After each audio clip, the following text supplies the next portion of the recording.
자, 여러분 반갑습니다. 2023년도 세무회계 1급 강의를 하게 된 원강진 세무사입니다. 그 세무회계 1급은 아무래도 이 세무회계 1, 2, 3급 중에서는 이제 가장 난이도가 있고 또 출제되는 유형이 이제 객관식이 아니고 이제 주관식이에요. 그러다 보니까 이제 그 상당히 어려운 부분이 있죠. 난이도가 상당히 높고 특히나 이제 뒤에 국세기본법이나 지방세 같은 경우는 그냥 법조문을 그냥 써야 되는 이제 그런 문제들이 이 상당히 많이 나오고 있는데 그건 좀 과한 것 같아요. 그게. 근데 뭐 여하튼 이 그 범위 내에서 그 내용들을 학습해야 되니까 그 조금 여러분들이 좀 각오는 하셔야 돼요. 세무회계 1급은 객관식이면은 이제 우리가 찍을 수는 있잖아요. 이게. 근데 이제 주관식이다 보니까 풀지를 못하면은 이제 답을 적을 수가 없단 말이에요.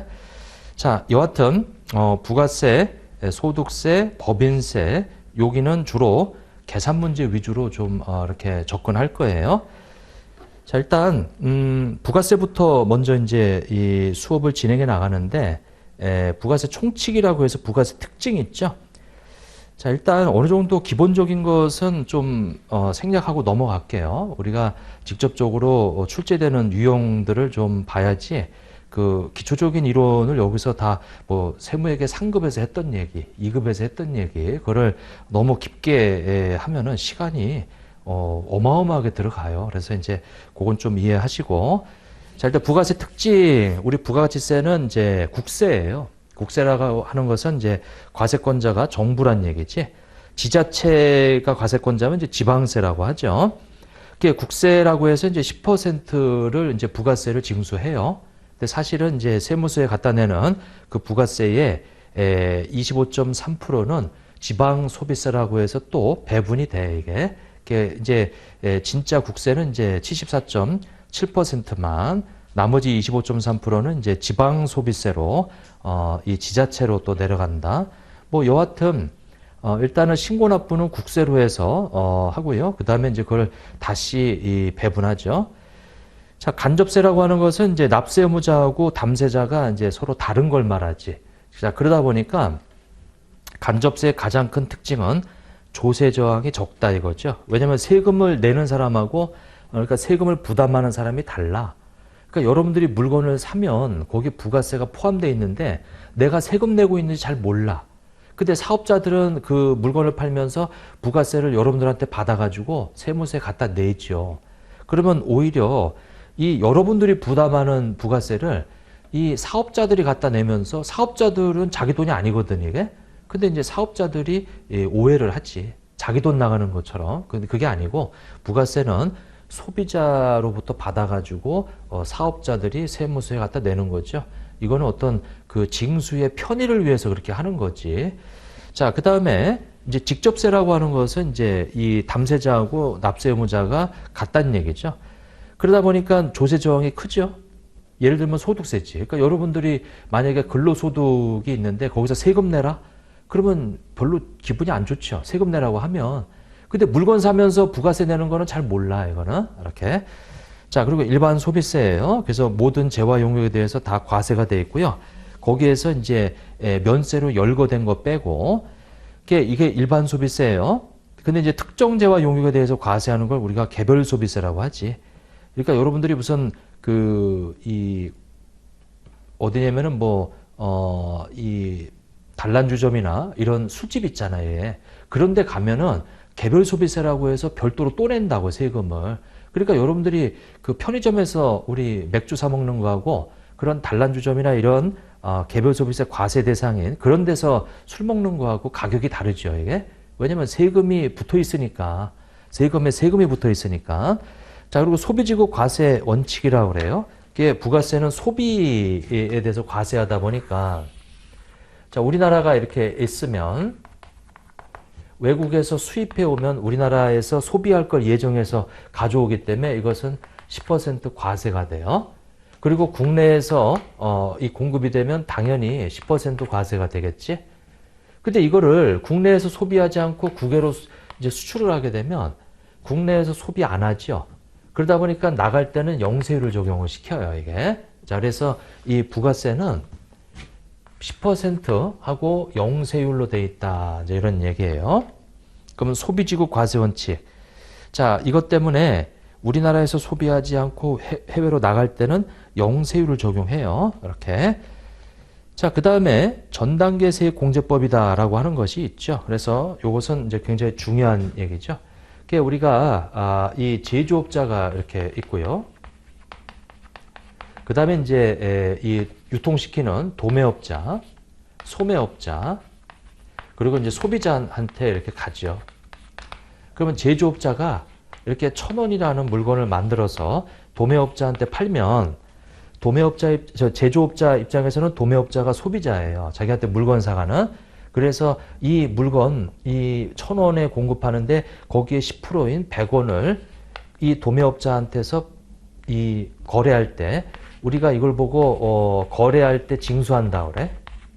10%를 거래 징수하죠. 그러면 도매업자는 1,000원에 사가져오면서 부가세를 100원을 부담을 해요. 그리고 도매업자는 그걸 1,500원에 팔아요. 그러면 소매업자가 또 도매업자 입장에서 소비자야. 그래서 거기서 10%인 이 150원을 부가세를 징수하지. 그래가지고 도매업자는 자기가 부담한 요 부가세를 상대방한테서 받은 걸로 해서 공제를 해요. 그래서 50원만 갖다 내지. 여기는 100원을 갖다 내죠. 그리고 소매업자는 이제 1,500원에 사가지고 와서 150원을 부담했는데 이거를 소비자한테 2,000원에 팔아요. 근데 이제 소비자한테 팔 때 소매업자는 거기 10%인 200원을 부가세를 징수하지. 그러면 여러분들은 2,200원의 물건을 사죠.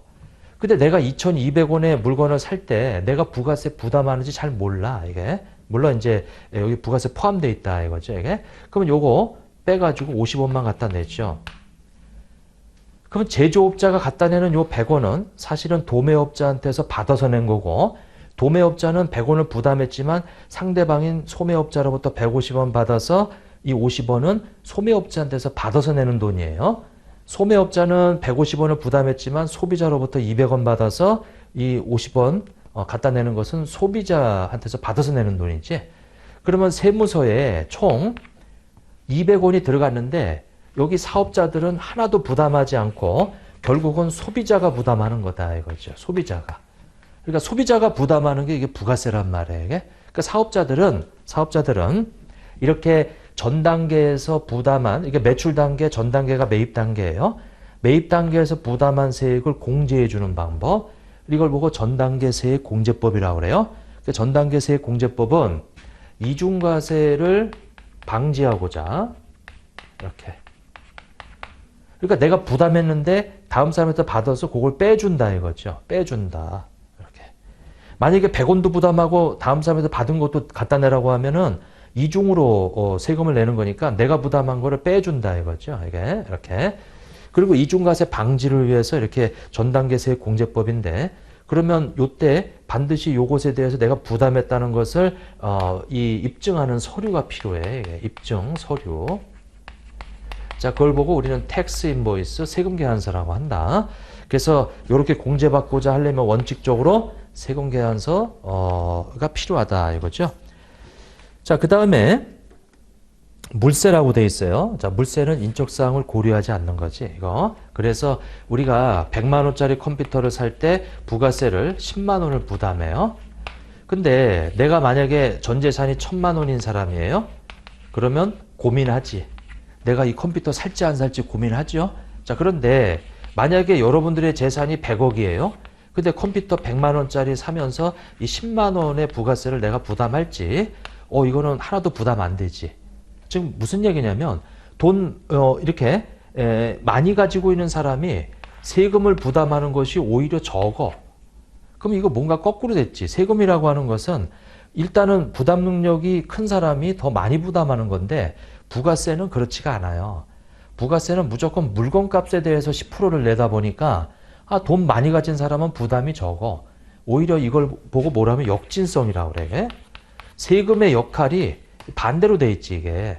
오히려 적은 사람이 많이 부담해야 한단 말이에요, 이게. 그래서 적은 사람이 주로 이용하는 곳에다가 부가세를 포기한 제도가 있어요. 자, 이걸 보고 우리는 면세라고 그래.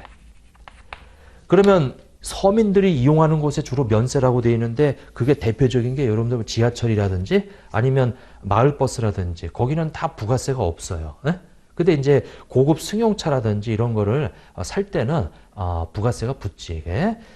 자, 그래서 물세다. 근데 이제 이 인세라고 해서 인적사항을 고려해 주는 것은 소득세죠. 그래서 여러분들의 가족 수라든지 그 다음에 뭐 의료비 썼다라든지 이런 거 다 빼주는 거, 그 고려해 주는 것을 인세라고 그래요.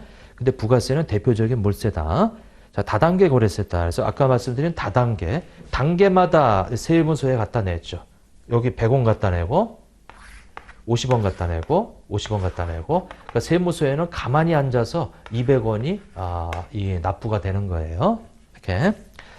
자, 거래징수 그렇게 나와 있는데 뭐 가장 기본적인 내용들 요 정도 뭐 세무회계 상금만 공부해서도 다 알 수 있는 그런 내용이에요. 자, 넘어가시고 뭐 시험하고는 그 관련은 없는데 일단 부가세 공부하시면 반드시 알아야 되는 내용이죠. 자, 그 다음에 이제 납세 의무자라고 되어 있어요.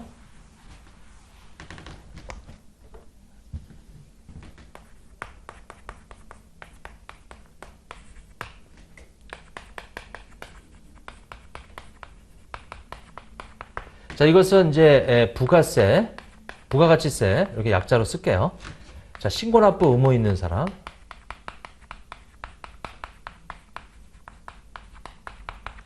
자, 신고하고 납부하는 그 의무가 있는 사람을 납세의무자라고 하는데 거기 납세의무자는 과세 사업자만 해당이 되죠. 그게 지금 원래 사업자는 둘로 나눠져요. 과세 사업자와 면세 사업자로 이렇게 나눠지죠. 근데 이제 이 과세 사업자는 일반 과세자라고 하는 게 있고요. 간이 과세자라고 하는 게 있고, 그 다음에 이제 겸용 사업자 이렇게 돼 있어요. 여기 이제 면세 사업자고, 이 겸용은 과세와 이 면세를 같이 하는 사업자를 우리가 겸용 이 사업자라고 그래 이게. 이게 지금 과세를 하기 때문에 이거 다 과세 사업자에 들어가는 거예요. 이렇게. 그럼 이제 일반 과세자가 있는데 거기 일단 사업자의 정의는 영리, 비영리. 자, 비영리 사업자도 다 사업자예요. 자, 사업상은 독립적으로 재화 또는 이용을 공급하는 자이다. 그래서 국가나 지방자치대 비영리법인도 납세 의무자가 다 될 수 있어요. 비영리법인도 납세 의무자가 되고 국가도 다 납세 의무자가 돼요. 사업자 번호가 다 부여돼 이게. 자, 그 다음에 유용에는 과세사업자가 있는데 일반 과세자는 거기 공급 대가가 8천만 원 이상 개인 사업자. 그래서 이제 일단은 과세제와 요거 이제 법인은 무조건 일반 과세자예요. 근데 이제 개인은 우리 거기 이 공급 대가가 8천만 원 이상. 근데 보니까 직전 연도죠. 직전 연도 이렇게 공급 대가 이렇게. 근데 여기서 이제 공급 대가라고 하는 것은 이제 이 공급 가액은 부가세가 포함되지 않은 거고요. 거기다가 요거 밸류 에디드 텍스라고 해서 이거 부가세라고 그래요. 요게 부가세가 포함된 것을 우리는 공급 대가라고 그래요. 그러니까 직전 연도 공급 대가가 이 8천만 원 이상인 자, 개인 사업자. 그럼 8천만 원 미만이면 어떻게 돼요? 그러면 간이과세자가 되는 거지. 이게. 그리고 이 개인 중에서 우리 저 간이과세 배제, 이 간이과세 배제 업종. 거기 간이과세 배제 규정이라고 하죠. 왜냐면 이제 그 안에 업종이 들어가 있으니까. 이렇게. 배제 규정 적용자 이렇게 되어 있죠. 만약에 여러분들 예를 들면 전문 자격사다, 세무사다. 그 세무사가 사업장을 냈어요. 그러면 세무사는 간이과세자가 될 수가 없어요, 이게. 여기 간이과세 배제 업종에 들어가 있거든요, 이게. 그래서 만약에 공급 대가가 8천만 원이 안 되더라도 여기 세무사는 무조건 일반 과세자로 사업자 등록을 내야 된다. 이제 그런 얘기죠, 이게. 자, 그리고 요거는 이제 위외 의자, 즉 법인이 아니어야 되고 개인일 때 공급대가 8천만 원 미만이어야 돼. 다만 미만이더라도 간이과세 이 배제 규정 적용자는 일반 과세자가 되어 있지. 이렇게 이제 되어 있더라. 자, 그다음에 겸용사업자는 과세 면세를 같이 하는 사람이죠. 그리고 이제 면세 사업자예요. 근데 이 면세 사업자는 우리가 이 소득세, 자, 소득세법, 법인세법상의 사업자를 우리는 면세 사업자라고 그래, 이게. 이게 소득세, 법인세법상의 사업자로서 과세제와 용역을 공급하면 부가가치세법상의 과세업자가 되는 거예요, 이게. 이렇게. 근데 만약에 부가가치세법상 과세제와 용역이 아니라면 그냥 소득세, 법인세법상의 사업자가 되는 거죠. 이렇게. 자, 그 다음에 재화를 수입하는 사람이다. 재화를 수입하는 사람. 그래서 이 납세 의무자는 바로 여기를 말하고요. 그 다음에 재화를 수입하는 사람. 이렇게. 그래서 요거와 요걸로 돼 있다. 여기는 부가세 납세 의무가 없어요. 이렇게. 그러니까 재화를 수입하는 자. 그럼 재화를 수입하는 사람은 이 사람이 사업자 여부 상관없어요. 수입하는 사람은 납세 의무를 진다. 그래서 사업자 여부 상관이 없더라. 사업자 여부를 안 따져요. 자, 재화를 수입하는 자 이렇게 이제 돼 있고, 자, 그 다음에 거기 그 8천만 원 이상이라고 돼 있는데 그 별표 1번에 보면 부동산 임대업 있죠. 그리고 과세 이용 장소, 우리 단란주점이나 이런데 거기에 해당하는 사업장을 둘 이상 이 경영하고 있는 사업자의 경우에는 직전연도 공급대가 합계액이 4,800만 원, 즉 부동산 임대업하고 그 이 과세 이용 장소 거기는 4,800만 원 이상인 이 사업자는 일반 과세자가 돼요. 일반 과세자 이렇게. 자, 해서 돼 있고 그 다음에 그러면 이제 정리를 해보면 납세 의무자는 사업자 중에서 무슨 사업자? 과세 사업자다. 이렇게. 그리고 재화를 수입하는 자다. 이렇게 되겠네요. 자, 이제 세 번째. 자, 세 번째를 보면 이제 과세 기간으로 되어 있어요. 이렇게. 과세 기간. 자, 과세 기간은 1기와 2기로 되어 있어요. 1기는 이제 1월 1일부터 6월 30일까지. 이렇게 돼 있지. 자, 다만 6개월이 너무 기니까 법인 같은 경우는 요거를 3개월로 쪼개가지고 예정 신고 기간으로, 그리고 최종 3월, 요거를 이제 확정 신고 기간이라고도 하죠. 이렇게 똑같아요. 여기는 이제 상반기에 이 3개월을 말하고, 요거 상반기에 또 여기 4월 1일부터 6월 30일까지. 그 다음에 얘는 이제 7월 1일부터 9월 30일까지. 10월 1일부터 이렇게 되어 있다. 이게 과세 기간은 1기와 2기로 나눠지고요. 근데 원래 6개월이 과세 기간이고, 다만 법인은 예정과 확정으로 나눠서 3개월씩 더 또 있다. 근데 주의하실 점은 얘는 신고 기간이지 과세 기간이 아니에요. 이게 이렇게 돼 있다. 자, 그 다음에 개업을 한다. 우리가 기중에 개업을 하면 그 개업한 사업 개시일부터 과세 기간 종료일이에요. 원래는 1월 1일부터인데 만약에 3월 1일 날 개업했으면 3월 1일부터 3월 31일이 이 예정 신고 기간이 되고, 그 다음에 6월 30일까지가 이제 과세 기간이 되겠지. 이게 폐업을 하면, 자, 1월 1일부터 만약에 3월 1일 날 폐업했다. 그러면 1월 1일부터 3월 1일까지가 이 과세 기간이 되겠죠. 오케이. 자, 간이과세자는 1년으로 되어 있어요. 1월부터 12월 30일이다. 그래서 간이과세자는 1월 1일부터 12월 30일까지. 자, 과세 이용이 변경된다. 이건 개인한테 해당이 되는 거예요. 다음은 그 기간을 간이과세자의 과세 기간으로 한다. 자, 일반 과세자가 간이과세를 변경되는 경우 이렇게 돼 있죠. 그러면 그 변경 이후 7월부터 12월 30일까지. 자, 예를 들면 이렇게 있으면, 자, 이 2023년도에 이 일반 과세자의 1기와 2기가 있죠. 근데 요 2기가 우리가 1월 25일 날 부가세 신고가 들어와요. 그러면 당연히 요 직전 연도 1년 동안에 이 공급 대가가 예를 들어서 7천만 원이더라. 이렇게. 그럼 8천만 원이 안 되잖아, 이게. 그러면 일단은 여기는 일반이고요. 일반 과세자고, 그리고 요 1기까지도 일반 과세자죠. 왜냐면 이제 1월 25일 날 들어오니까 벌써 25일이 지나가 버리잖아요, 이게. 그래서 7천만 원, 즉 8천만 원 미만이면은 이때부터 간이로 바뀐다. 즉 다음 연도 7월 1일부터 간이로 바뀐다. 이제 이런 얘기죠.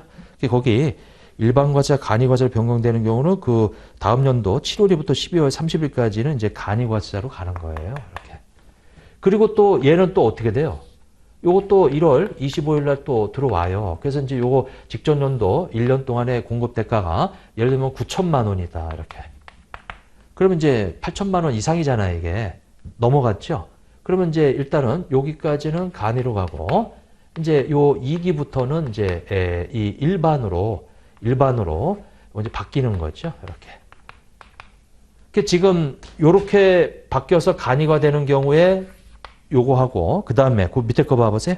간이 과세자가 일반 과세자로 변경되는 경우, 즉 여기 지금 간이 과세자가 일반 과세자로 바뀔 때는 요 기간이 간이 과세자지. 그래서 1월 2일부터 6월 30일까지. 그러니까 지금 요 두 가지를 말하는 거예요, 지금. 과세기간 변경. 자, 그리고 간이과세 포기예요. 간이과세 과세기간. 우리 개시일로부터 간이과세 포기 신고일이 속하는 달에 이 말일까지가 간이과세자의 과세기간이에요. 이게. 자, 그래서 우리는 이렇게 있으면, 자, 1월달, 2월달, 3월달이에요. 근데 이제 간이과세자가 우리 4,800만 원이 안 되면 세금계산서를 발행 안 해, 이게. 예? 그리고 4,800만 원 넘어가고 8천만 원 그때는 이 세금계산서를 발행한단 말이에요. 근데 우리 이 사업장이 4,800이 안 돼가지고 세금계산서 발행을 못 해. 그랬더니 상대방이 우리하고 거래 안 하려고 그래, 이게. 그러니까 세금계산서를 발행을 못 해요. 간이과세자 4,800만 원 미만 구간에 있는 사업자는 세금계산서를 발행을 안 한단 말이에요, 이게. 그래서 상대방하고 거래하려면 세금계산서 발행할 수 있어야 돼, 이게. 그래서 우리는 간이과세를 포기하겠다. 포기, 이렇게. 그러면 요 포기 신고하는 그 달 말일까지는 간이과세자고요. 그 다음 달 1일부터, 즉 3월 1일부터는 이제 일반과세자로 바뀌어요. 그래서 요것은 세금계산서를 발행할 수 있어요. 이렇게. 자, 간이과세자를 포기하고자 한다면 포기 신고일이 속하는 달 말일까지가 간이과세자고요. 포기 신고를 한 다음 달 1일부터는 일반과세자로 바뀌어요. 그러면 세금계산서를 발행할 수 있게 되거든. 자, 신고기한은 과세기한 종료부터 25일이다. 그래서 아까 여기 1기 요때는 이제 이 다음 달 25일이니까 7월 25일이 되겠지. 요 종료일부터 25일이니까 이제 당연히 1월 25일이 되겠죠. 이렇게. 요 간이가 아니고 요 위에 거. 이렇게. 뭐 간이도 1월 25일 맞고요. 얘는 어떻게 돼? 4월 25일. 얘는 7월 25일. 요거는 종료일부터 25일이니까 이제 10월 25일. 요거는 1월 25일. 이렇게 이제 되겠다. 자, 신고기한 그렇게 이제 돼 있고요. 자, 이제 납세지예요. 납세지. 그래서 이제 이 납세지는 이거는 이제 어디다 갖다 낼 거냐. 근데 원칙은 사업장 소재지죠. 사업장 소재지. 자, 사업장 소재지인데 이제 예외가 있는데 주사업장 총괄납부하고 사업자 단위 과세 제도라고 하는 거예요. 이게 예외다. 원칙은 사업장 소재지다. 사업장 소재지. 이렇게. 자, 예외로 이 주사업장 총괄납부와 그 다음에 이제 사업자 단위 과세 제도라고 하는 거죠. 이게. 자, 그래서 어디냐면은 그 쭉 내려가 보면 이제 비교해 놓은 게 있어요. 자, 주사업장 총괄납부하고 사업자 단위 과세 제도인데 사업장이 둘 이상인 사업자인 경우에는 원래 부가세 사업자 등록번호는 사업장마다 내게 돼 있어. 그러니까 뭐냐면 내 사업장이 내가 만약에 저 천호동에 이 사업장이 하나 있고요. 저쪽 강남에 또 사업장이 하나 있고요. 이쪽 종로에 사업장이 또 하나 있어. 그러면 각각 사업자 등록을 각각 내야 돼요. 이게 원칙이야, 이게. 그러니까 사업자 번호가 몇 개가 있어? 3개가 있는 거지, 이게. 그러면 각각 원칙대로 여기서 신고하고 납부도 하고요. 여기서 세금계산서 발행도 하고요. 이렇게 다 해야 돼. 각각. 사업자 번호가 다 다르니까 각각 해야 돼요. 이렇게. 각각 신고하고 납부하고 그 다음에 환급받고 이렇게 다. 각각 사업장마다 하게 돼 있다. 그럼 여러분들이 지금 내가 사업자 등록을 3개 냈으면 부가세 신고를 3군데다 다 해야 된단 말이에요, 이게. 에? 근데 만약에 내 사업장에 이런 게 막 열 몇 개 된다. 그러면 각각 하기가 굉장히 어렵지, 이거. 그래서 주사업장 총괄납부라고 해가지고 여기를 이 중에서 여기를 주사업장으로 해서 각각 신고는 하되 여기서 다 납부를 한다. 또 여기 한 군데서 다 환급을 받는다. 왜냐면 내가 만약에 부가세 신고할 때 되면 사업장이 여러 군데 있으면 한 군데서 일단은 작업을 다 하실 거 아니에요, 이게. 네? 작업을. 그래서 거기에서 각각 신고서 만들어서 세무서에 각각 신고하고 그 다음에 이제 납부를 하는데 각각 납부하는 것이 이제 귀찮다 이거죠. 그러면 한 군데서 여기 만약에 10억을 납부해야 되고 여기 5억을 납부해야 되고 여기는 만약에 이 8억을 환급받아야 된다. 이렇게. 그러면 원칙대로 하게 되면은 이 만약에 원칙대로 하자라고 하게 되면 우리 천호가 있고요. 강남이 있고요. 그 다음에 종로가 있으면 여기는 10억을 7월 25일 날 납부해야 되고요. 만약에 1기 확정에 대한 얘기면은 강남은 5억을 이렇게 해서 7월 25일 날 납부해야 되고요. 근데 이 종로는 8억 원을 환급받아야 되는데 이거는 30일을 기다려야 돼, 이거를. 그럼 여기는 바로바로 내야 되고 여기는 기다려야 돼, 이거. 우리가 납부하는 거 상대방한테서 받아서 내는 거라고 그랬어요? 그리고 환급받는 거는 내가 부담한 게 더 많아. 이건 내 돈이야, 내 돈. 이건 남의 돈이고 이건 내 돈이에요. 근데 내 돈은 30일을 기다려야 되고 남의 돈은 받자마자 바로 납부해야 돼. 그럼 나는 내 돈인데 30일 기다리면 30일 동안의 이자 손해를 내가 봐야 돼. 부가세 때문에. 이게 원칙이에요. 각각 하다 보니까 이런 문제가 생겨, 이게. 근데 이걸 주사업장 총괄납부를 만약에 신청을 하잖아요. 이거 신청사항이에요. 내가 하고 싶으면 신청해서 주사업장 총괄납부를 신청하자. 그러면 어떻게 되냐면 천호에다가 만약에 이걸 주사업장으로 이 신고를 신청을 하게 되면 지금 각각 10억이다, 5억이다, 8억이다 신고를 해주고요. 이거 신고는 해줘요. 신고는 이렇게. 근데 이제 납부는 여기 한 군데서 이거 다 더해서 빼면 여기 7억을 여기서 납부하면 끝나는 거예요. 여기서 납부 안 하고 이렇게. 여기 한 군데서 그러면 8억이라고 하는 거 30일을 기다릴 필요가 없지. 다른 사업장에서 납부할 세액이 많으니까 거기서 차감해서 요 7억만 갖다 내면 됐죠.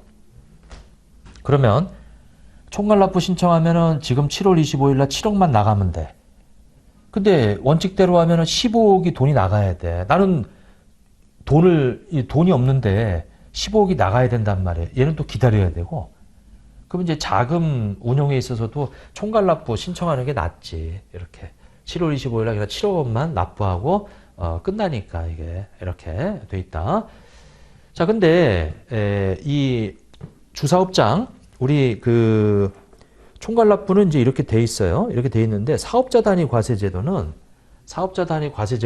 여기 사업자 단위 과세제도 요거 있죠. 자, 요거는 다른 데다가 사업자 등록을 안 내. 사업자 등록을 안 내요. 한 군데만 내. 그러니까 주식회사 천호에서 이 다른 사업장 것까지 다 해가지고 여기다가 신고를 얼마 하냐면 15억, 8억 하면 7억이죠. 7억을 여기다가 신고하고 여기 납부도 여기다가 하는 거예요. 이렇게. 여기다 안 해. 그러니까 내 사업장이 막 20개, 100개 되는데 신고는 한 군데서만 하고 끝내버린다 이거죠. 이것이 이제 사업자 단위 과세. 그러니까 즉 말해서 원래 원칙은 사업장 단위죠. 이렇게. 근데 여기는 사업자 단위예요. 그러니까 그 사람이 가지고 있는 사업자 다 합쳐서 한 군데서만 이 신고하고 납부한다 이거죠. 이게. 여기는 요 납부 환급만 예외예요. 나머지 신고하고 세운계약서는 각각 사업장마다 다 해야 돼, 이게. 그래서 거기 비교한 거에 보면, 자, 주사업장은 총괄납부, 그 법인 또는 지점도 가능하죠. 근데 사업자 단위 과세제도는 법인에서만 할 수 있어요. 개인은 주사무소만 가능하고요. 둘 다. 그리고 사업자 등록은 각 사업장마다 다 해야 돼. 주사업장 총괄납부는. 근데 사업자 단위 과세제도는 다 예외예요. 한 군데서만 사업자 등록 내고 세금계산서 교부하고 부가세 신고하고 부가세 납부하고. 근데 주사업장 총괄납부는 그 납부 환급만 주사업장에서 하고 나머지 신고하고 세금계산서 교부하고 사업자 등록 내는 것은 각각 사업장에서 다 하는 거죠. 자, 그리고 신청은 우리 과세기간 개시일 20일 전, 20일 전이란 얘기는 만약에 2기부터 이렇게 총괄납부 하겠다 그러면 6월 10일까지. 왜냐면 20일 전이란 얘기는 이제 6월 10일까지. 1기부터. 그럼 뭐예요? 12월 11일까지. 이렇게. 총괄납부 신청해라. 그리고 주사업장 총괄납부도 마찬가지로 20일 전과 똑같아요. 똑같다. 이렇게 이제 돼 있고. 자, 그다음에 이 기존의 사업장이 있고 추가 사업장에 대해서 이제 이것도 총괄납부에 포함시키려면은 사업 개시일로부터 20일 이내 돼 있고요. 그 추가 사업장의 사업 개시일 있죠. 그때로부터 이제 20일 이내 요거 신청해라. 이렇게. 그러니까 기존의 사업장하고 이제 합쳐가지고 총괄납부를 하고 싶으면 그 새로 추가된 사업장 개시일로부터 20일 이내에 요거 신청해라 이런 얘기죠. 만약에 신규 사업장이다. 신규 사업자다. 그럼 주된 사업장의 사업자 등록증을 받은 날로부터 20일 이내 이렇게 해라. 그러니까 예전부터 계속 사업자가 총괄납부 신청하고자 하면은 그 적용받고자 하는 그 과세기간 개시일 20일 전까지 하고, 그리고 기존의 사업장이 있다가 이제 추가로 또 포함시키고자 하면 그 추가 사업장의 사업 개시일부터 20일 이내 그 추가 사업장을 총괄납부 이제 신청해라. 그리고 신규 사업자 같은 경우는 계속 사업자가 아니고 신규 사업자인 경우에는 사업자 등록증을 받은 날로부터 20일 내에 해라. 뭐 이렇게 돼 있고요. 뭐 이거 절차적인 건데 뭐 시험에 나오긴 좀 힘들고 그냥 이 앞에 조금 총칙으로 하는 거니까 좀 보는 거고요. 포기도 마찬가지예요. 과세기한 개시 20일 전까지 하면 돼요. 우리가 계속 사업자 아까 이 적용받고자 하는 과세기한 개시일 20일 전까지 하라고 했으니까 포기도 그렇게 해라. 이런 얘기죠. 자, 효력은 총괄납부에만 적용하는 거예요. 나머지는 다 각 사업장별로 하는 거고 총괄납부. 근데 사업자 단위는 본점 주사무소에서 모든 걸 다 하는 거예요. 다른 사업장은 세금계산서 발행 안 하고 부가세 신고도 안 하고요. 다 한 군데서만 하는 거예요. 사업자 단위는 그렇게 좀 봐주시라. 자, 해서 요거는 뭐 아주 오래전에 좀 나왔었는데 요즘은 거의 안 나와요. 안 나오는데 한번 내용을 한번 볼게요. 기출문제.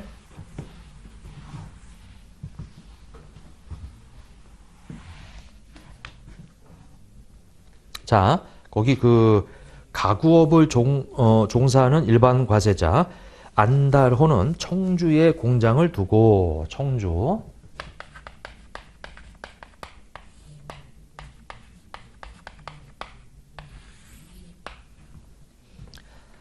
자, 대전에 판매장과 주사무소를 운영하고 있다. 자, 대전에 판매장. 그리고 여기를 주사무소로 이렇게 두고 있어요. 네. 그게 지금 그 일기 거래 내역을 토대로 각 물음에 답하되 그 계산 과정을 명시하시오. 여기 지금 재화 용역을 공급하는 공장도 사업장이에요. 여기도 사업장이지. 그리고 여기 재화용역 공급되는 곳이죠. 여기도 당연히 사업장이지. 그 원래 사업자 등록은 다 각각 해야 돼. 여기도 사업자 등록 내야 돼. 여기도 사업자 등록 내야 돼. 이게 이렇게 돼 있다. 자, 그런데 1번에 청주 공장의 거래 내역은 다음과 같다. 원재료 5천만 원을 매입해서 여기 이제 이 원재료를 5천만 원을 매입했지.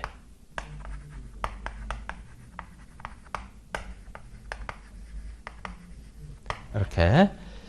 자, 그리고 800만 원을 인근 우리 청원에 설치한 자, 이건 이제 이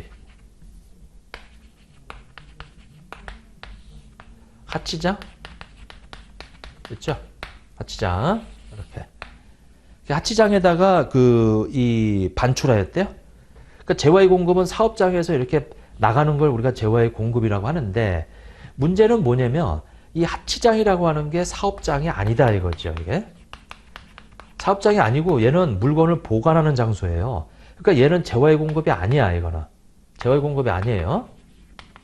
근데 요거는 이제 사가지고 왔으니까 이제 재화의 공급이고 5천만 원의 10%인 500만 원의 부가세를 내가 부담하고 사가지고 온 거지. 이게. 자, 양가로 이번에 완제품 3천만 원을 대전 판매장으로 반출했네요.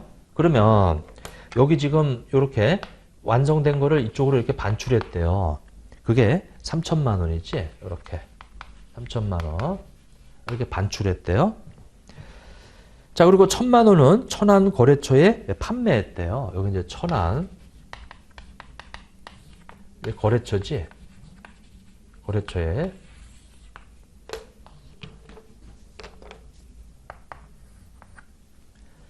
자, 요것이 이제 1,000만 원에 이렇게. 그럼 당연히 요건 재화의 공급이니까 거래처로부터 100만 원을 거래 징수해 있지. 이렇게. 거래 징수. 이렇게 돼 있고요. 자, 그 다음에 요거는 자, 요거를 이렇게 좀 바꿔 놓죠. 요게 뭐냐면 이제 그 천안 요 거래처죠. 이렇게. 지금 이 청주가 지금 뭐냐면 청주 공장에서 이 천안 거래처에 판매한 거죠. 그게 얼마냐면은 1,000만 원이에요. 100만 원. 자, 그 다음에 대전 판매장 얘기인데, 완제품 재고분 1억 5천만 원을 판매한 다음 날, 자, 1억 5천만 원 팔았죠. 1억 5천만 원 팔았어. 누구한테 팔았다는 얘기는 안 나왔는데, 아무튼 재화의 공급이죠. 이렇게. 그리고 다음날 청주 공장으로부터 완제품 3천만 원, 요거 이제 반출받은 거지. 그리고 예전에 구입한 가구 제조기계 2,500만 원 수선을 위해서 청주 공장으로 반출했대요. 자, 그러면 요게 요렇게 그 뭐냐면은 2,500만 원짜리 제조기계 요거 수선을 위해서 이렇게 넘겼죠. 자, 그러면 일단 먼저 원칙은 사업장 단위 과세란 말이에요. 원칙은. 그래서 이 과세 사업장, 여기 사업장이라고 그랬잖아요. 이것도 사업장이고, 근데 여기 사업장이 아니라고 그랬어요. 그러면 이 사업장으로 들어오는 이 부분, 자, 이것은 거기 사업소득 총수익 금액을 계산하시고 이렇게 나와 있는데, 일단 이거 다 여기서부터 여기까지 다 내 거죠. 이렇게 다 내 거, 이렇게. 그럼 여러분들 소득의 개념은 소득은 다 내 거예요. 사업장이 어찌 됐건 간에. 그러면 소득은 내가 파는 게 이게 1,000만 원하고 요 두 개란 말이야. 그러니까 요 내 거에서 이제 외부로 빠져나간 것은 저 1억 5천만 원하고 저 1,000만 원 1억 5천만 원하고 1,000만 원 그 두 가지가 이제 소득 이 수익 금액이 되겠지. 총 수익 금액. 거기 물음 첫 번째 것이 이제 1억 6천만 원이 답이 되고요. 자, 그다음에 이제 두 번째 물어보는 것은 총괄납부 사업자인 경우 이제 부가세 우리 과표 부가세 납부세액을 사업장별로 각각 계산하시오 이렇게 되어 있네요. 그럼 이제 이 부가세에서는 우리 사업장이 두 개예요. 청주하고 그다음에 저기 대전이지. 요거 두 개가 사업장이란 말이에요. 그럼 이제 과세 표준이라고 하는 것은 공급, 재화에 공급한 거. 그러면 원칙은 청주에서 요 사업장에서 나간 거. 그럼 요게 뭐냐면은 이제 1,000만 원이죠. 그러니까 1,000만 원. 이렇게. 그리고 여기 지금 요렇게 대전. 근데 요게 3,000만 원 나간 게 뭐냐면은 요 반출된 게 뭘 말하냐면 거기 위에 보면은 이제 이 완제품이죠. 이건 판매 목적이잖아요, 이게. 그러니까 3,000만 원. 요것도 우리 재화의 공급이다. 이렇게. 재화의 공급이다. 원칙이. 이게 원칙이에요. 원칙적으로는 사업장 간의 재화의 공급은 과세예요. 이게. 그리고 대전 입장에서는 여기 1억 5천만 원이라고 하는 것이 이제 있지. 이렇게. 1억 5천만 원. 그리고 요 기계가 판매 목적으로 간 게 아니고 수선 목적이에요. 그러니까 우리는 재화의 공급은 판매 목적으로 가야 되는데 이게 지금 수선 목적으로 갔기 때문에 이건 재화의 공급으로 보지가 않아. 이게 원칙은 이래. 이게 원칙은 이렇게 돼 있다. 근데 우리 예외로 우리 주사업장 총괄납부예요. 주사업장 총괄납부다. 그러면 주사업장 총괄납부면 여기 지금 3,000만 원이 이게 뭐냐면 바로 직매장 반출이라고 해서 간주공급에 해당이 되는 건데 간주공급에 해당이 되는 건데 만약에 주사업장 총괄납부를 신청하잖아요. 그러면 자기가 가지고 있는 사업장 간에 요 이동한 거, 이 간주공급은 공급으로 보지 않아. 이제 그게 핵심이지. 이게. 원칙은 사업장을 벗어나는 공급, 저 3,000만 원을 저기 판매 목적으로 대전으로 판매장으로 보내면 간주 공급이에요. 근데 주사업장 총괄납부를 신청했으면 여기 실질 공급인 1,000만 원하고 그리고 이 간주 공급은 공급으로 보지 않는다. 주사업장 총괄납부 예, 신청했으면은 그래서 여기 1억 5천 이렇게 되겠다. 그 이제 거기는 이제 요거 1,000만 원하고 이 공장은 1,000만 원이고 판매장은 1억 5천이에요. 그게 답이 되겠지. 그리고 이제 이 부가세, 이 납부세액 있죠? 납부세액은 우리가 여기를 주사무소로 했기 때문에 여기 지금 1,000만 원이라는 부가세가 있고 여기는 1억 5천에 10%인 1,500이 있어요. 그럼 두 개 합쳐가지고 이제 여기서 1,600을 납부한다. 대전에서 이제 1,600을 납부한다. 이렇게. 납부. 여긴 납부하지 않아요, 이게. 신고는 하되. 그래서 공장은 없고요. 판매장은 이 두 개 합친 납부세액 구하면은 저것도 구해야죠. 요거는 제가 이 옆에다가 좀 쓸게요. 좀 너무 밑에 있으니까 저 청주. 그 다음에 이제 저 대전 이렇게 돼 있는데 자 총괄납부를 신청했으면 일단은 외부로 나가는 저 실질 자 저것이 이렇게 돼 있고요. 거기에 10%인 100만 원 여기는 1억 5천에 10%인 1,500이죠. 이렇게 돼 있어요. 이게. 근데 이제 요 청주는 원재료를 사가지고 왔기 때문에 저 5천만 원에 대해서 500만 원 있죠. 이렇게. 요게 이제 매입세액이지. 환급이 이렇게 돼요.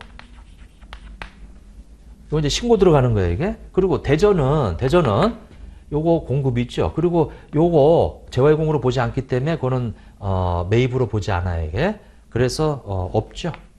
그러면 대전은 1,500이 되는데 총괄납부를 신청했으면 여기가 주사무소라 400이라고 하는 것을 합쳐가지고 이렇게 해서 1,100을 납부한다. 이렇게. 여기는 납부하는 거 없고요. 이렇게. 자, 그래서 우리 판매장에서 1,100을 납부하면 돼요. 공장은 납부할 세액이 없고 과표 신고는 각각 들어가고 총괄납부는. 근데 만약에 여러분들 이거 주사업장으로 그러니까 이제 주사업자 이 주사업장 총괄납부가 아니고 사업자 단위로 만약에 신고해 버리면은 여기서 사업자 등록 내고요. 그 원재료도 이제 여기서 받는 거예요. 여기서 이렇게. 그건 이 청주는 없지. 그러면 여기서 1억 5천이라고 하는 부분 있고 1,500 이렇게 돼 있고요. 당연히 이것은 공고로 보지 않고 저 원재료 사가져온 저 5천만 원 있죠? 500 요거 이제 내가 부담한 요거 이제 매입세로 이제 이렇게 이 공제를 받고요. 그 다음에 이제 여기서 공급한 것도 이쪽에서 공급한 거예요. 그래서 1,000만 원 요것도 그냥 합쳐버리죠. 나눌 필요가 없으니까 이렇게 돼 있다. 그러니까 지금 여기는 신고도 안 해. 여기 한 군데서만 그냥 이렇게 1,100을 납부를 하면 되겠더라. 그래서 그 3번에 사업자 단위 과세 사업자인 과표. 자, 그거는 이제 이 공장은 없고요. 여기 판매장만 이제 1억 6천이 과표죠. 요걸 과표라고 그래요. 요거 매출세. 요건 이제 매입가액이고 요건 매입세액이에요. 이렇게. 그게 지금 이 부가세 납부세액은 판매장에서 요거 1,100을 납부한다. 이쪽은 없지. 이렇게. 그렇게 좀 봐주시고. 그리고 4번에 원칙적으로는 각각 사업장이라고 그랬죠. 각각. 그럼 각각이 이 사업장이면 이거 아까 해드린 건데 요 청주에서 이 1,000만 원하고 그 다음에 요것도 공고로 본단 말이에요. 원칙적으로는. 그래서 합쳐가지고 이거 사실은 4,000만 원이 되겠죠. 그래서 400 이렇게 되고요. 그리고 저 5,000만 원에 대해서 500 이렇게. 자, 그래서 이제 요것은 이렇게 되겠죠. 그리고 대전은 1억 5천 이렇게 돼 있는데 지금 요거를 공고로 보니까 이쪽은 매입이에요. 이게 3,000만 원이 되겠지.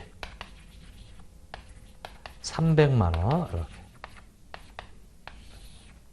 그래서 여기서는 1,200을 이렇게 돼 있다. 그럼 여기는 각각이에요. 여기는 환급 받고 여기는 갖다 내야 돼. 얘는 30일 기다려야 돼, 이거. 지금 요거는 이제 원칙적으로 각각이 다 사업장이고 각각 신고납부할 때 근데 이제 주사업장 총괄납부를 하게 되면은 여기 지금 3,000만 원, 여기 3,000만 원 있죠? 이걸 공고로 보지 않아, 이게. 이렇게. 그리고 대전에서 다 한꺼번에 갖다 낸다. 1,100을. 자, 그렇게 봐주시면 돼요. 이 세 가지 경우 좀 봐보세요. 그러니까 원칙하고 주사업장 총괄납부인 경우하고 그 다음에 사업자 단위 과세 그 세 가지 경우에 공장과 판매장의 이 과표와 납부세액이 어떻게 되는지 그거를 좀 봐주시라.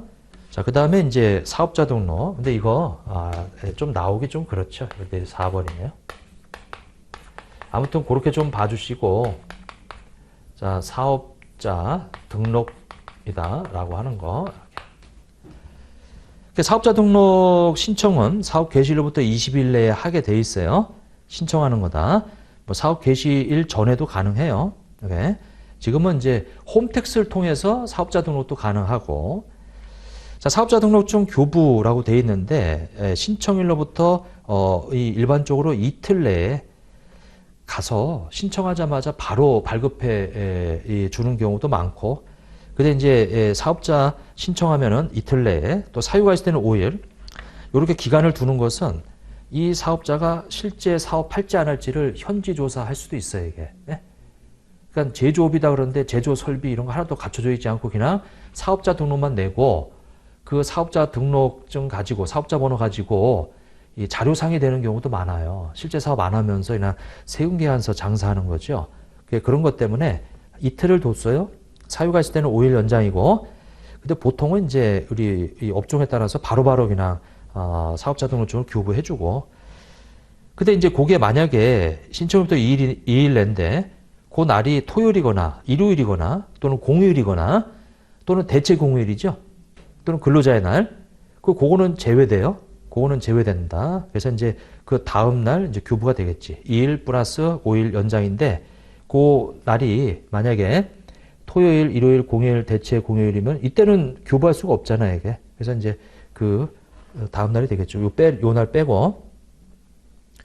근데 만약에 사업자 등록 신청을 안 하면 직권으로 등록도 가능해요. 분명히 이 사람 사업하고 있으면서 사업자 등록을 안 내고 그냥 이 등록 안 하고 그냥 사업하는 사람도 있단 말이에요. 왜냐면 세금을 누락시키려고. 직권으로 등록도 가능하고요. 그리고 등록 거부도 가능하다. 자, 이 효력은 접수일로부터 효력이 발생한다. 이 사업자 등록 중에 효력은 왜냐면 이제 세무서에 이 신청해가지고 그 신청한 그 접수일로부터 효력이 발생한다. 자, 넘어가시고. 자, 사업자 등록을 만약에 안 내잖아요. 사업자 등록 안 내면 제재가 따라, 제재가. 일단은 미등록 가산세라고 해서. 그러니까 여러분들이 원래 사업 개시일로부터 내가 이제 이 오픈을 한다. 그럼 이제 사업 개시일로부터 요거를 20일 내에 원래는 해야 돼요. 근데 보통 사업 개시일 전에 하지.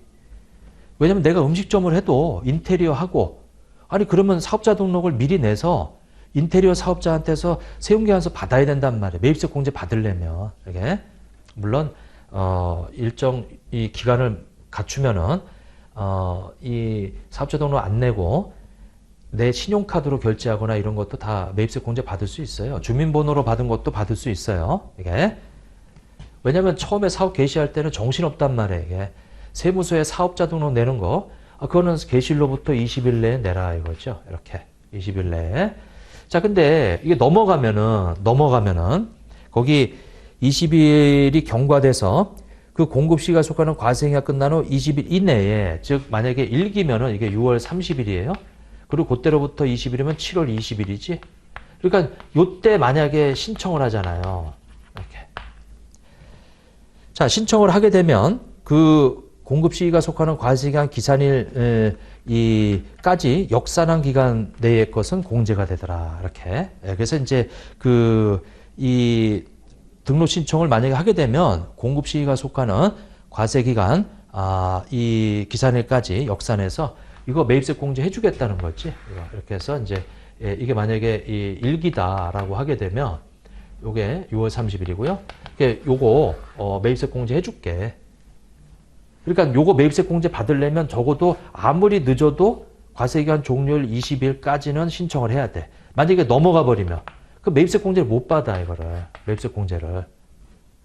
그 대신 매입세 공제 해주는 대신 중요한 거는 요 가산세 1%를 물어야 돼요.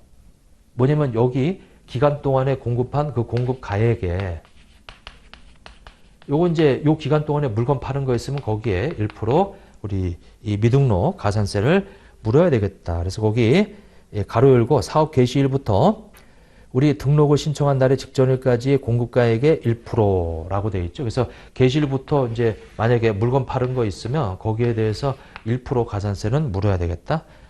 요 개시일로부터 20일 내 하면은 가산세 없어요. 근데 이제 지나가 버리면 가산세가 붙는다 이거죠. 이게 이렇게. 자, 그리고 등록을 안 하거나 등록을 했는데 다른 사람 명의로 만약에 등록을 했어요. 그러니까 내가 실질 사업자인데 다른 사람 명의로 이걸 타인 명의 등록이라고 하는데, 그러면 그것도 내가 이 만약에 밝혀지면 이거는 이제 내가 실질 사업자라는 게 확인되는 경우에는 이 공급가액의 1%를 또 물어야 된다. 가산세. 그리고 매입세 공제도 안 해주지. 근데 다만 매입세 공제 받으려면 그 과세기간 종료일로부터 20일 내까지만 신청하면 요거 매입세 공제 해준다. 그 대신 요 구간에 한 것은 가산세는 붙는다 이거죠. 얘는 매입세 공제는 해주고 매입세 공제는 해주고 가산세 달라 붙는다 이렇게.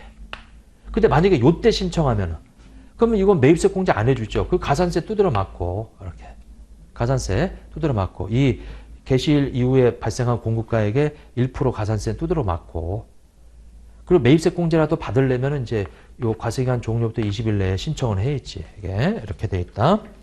그리고 세 번째, 조세범 처벌법에 따라서 이 처벌받을 수도 있어요. 이게 이렇게. 그래서 사업자 등록은 원칙은 이것이 개시일로부터 20일 내 이렇게. 단 개시일 전에도 가능하다. 개시일 전에도 가능하다. 이렇게 돼 있죠. 자, 그 다음에 만약에 이 미등록 시 세 가지 있죠. 매입세, 불공제. 매입세 공제 안 해주겠다. 가산세 물어야 되고, 조세범, 조처법이라고 그래. 조세범 처벌법. 조처법에 따라서 처벌받을 수 있어요. 이렇게 세 가지 제재가 들어가지. 이게. 얘는 과세기한 종료일로부터 20일 내에 신청하면, 그때는 공제는 해줘요. 공제는. 가산세는 붙지. 그리고 조처법에 따라서 처벌받을 수도 있고. 자, 이 사업자 등록은 나중에 와서 변경사항이 발생하면 지체 없이 이제 정정신고서 세무서에 제출하는데, 자, 주로 이름 바꾸는 거, 즉 상호라든지 통신 판매업자 사이버머의 명칭, 인터넷 도메인 이름 바꾸는 거, 그것은 세무서 가면 바로 바꿔줘요. 바로. 근데 이제 이틀 정도 시간을 두는 것은 사업의 종류가 바뀌는 거. 내가 도소매하다가 제조업이다. 그럼 제조 설비 이런 거 확인해야 될 거 아니에요. 그래서 한 이틀 걸린다. 자, 공동사업자의 구성원, 출자 지분의 변경, 이것도. 그리고 대표자 변경, 상속으로 사업자 명의가 변경되는 거. 자, 이런 것들 있고요. 근데 여러분들 이거 알으셔야 돼요. 상속으로 사업자 명의가 변경되는 거. 아버지가 만약에 음식점 하시다가 돌아가셨어. 그 아들이 그걸 상속으로 승계를 해. 그럼 이건 정정사유예요. 근데 만약에 아버지가 사업을 아들한테 증여를 해. 그 증여하면 어떻게 돼요? 증여하면 폐업이에요. 아버지는 폐업을 하고 아들은 개업신고를 해야지. 개업신고. 근데 이제 상속은 어쩔 수 없이 돌아가셔가지고 사업을 물려받는 거라 정정사유다. 정정사유다.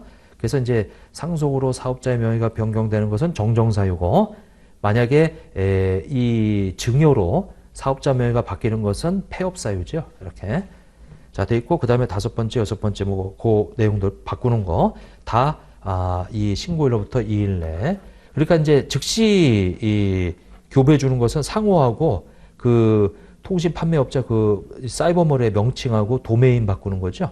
그것은 당일날 바로. 근데 이제 신고일로부터 2일 이내는 그 두 가지 빼고 나머지, 그걸 쭉 보시면 돼요. 자, 사업 개시일은 제조업 같은 경우는 이제 제조를 시작하는 날이고, 광업은 우리가 채취하는 날이고, 뭐 이렇게 돼 있죠.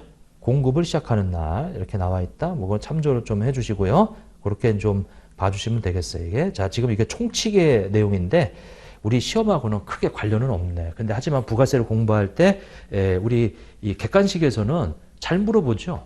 하지만 이제 주관식에서는 주로 뒤에 이 계산 문제 위주로 시험에 나올 거예요. 예, 그래서 이제 여기는 부가세를 이 시작하는 단계다 보니까 이제 한번 쭉 말씀을 드려봤어요. 이게 다 총칙이에요. 총칙.